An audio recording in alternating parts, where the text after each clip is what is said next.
Hello, I'm Alistair Charlton, Technology Reporter at the International Business Times UK. Today I'm going to be looking at the ZTE Blade 3. On the face of it, the ZTE is quite a basic phone. You've got a 4-inch screen on the front, 5-megapixel camera on the back, and it runs Android 4 ice cream sandwich. But the remarkable thing about the Blade 3 is its price. It's only £80. When you consider the iPhone 5 costing between £500 and £700, it's quite remarkable that a smartphone that's fairly similar to any other on the surface can cost just £80. On the front we've got a 4-inch screen with a resolution of 480 by 800 pixels. That gives a pixel density of 233 per inch. It's not as much as the iPhone 5 with its Retina screen and the newer phones like the Samsung Galaxy S4 and the Sony Xperia Z with their super high quality HD screens. But the screen of the ZTE here is actually quite good.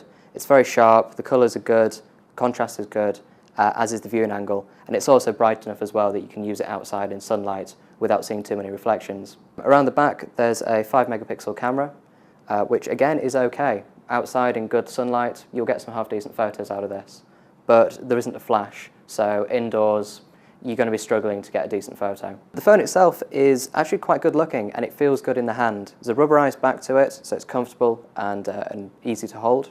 Then there's sort of a silver strip around the edge. It's not metal, but given the price, I'll let it off for being plastic. And the same again with the chrome around the front. It's plastic, but it looks good, and it makes the phone look a lot more expensive than it actually is. Inside, it's powered by a 1 GHz processor with half a gigabyte of RAM. Again, this isn't a lot compared to the smartphones that you're used to hearing about, like the iPhone and the Samsung Galaxy, but it does things pretty well. You know, the operating system is as responsive and as quick as you would expect from any other smartphone. It runs applications just as well. Your Facebook, Twitter, Angry Birds, whatever you want from the phone, it will do. Sure, it will struggle with more intense 3D games and multitasking between games, but really you can't complain too much, especially considering that price. Inside there is just 4 gigabytes of internal memory, so you really want to go and make use of the SD card slot, which is included. So you can, for about £10, get a 32 gig card, stick that in, and then you've got loads of space for music, films, photos, whatever you want.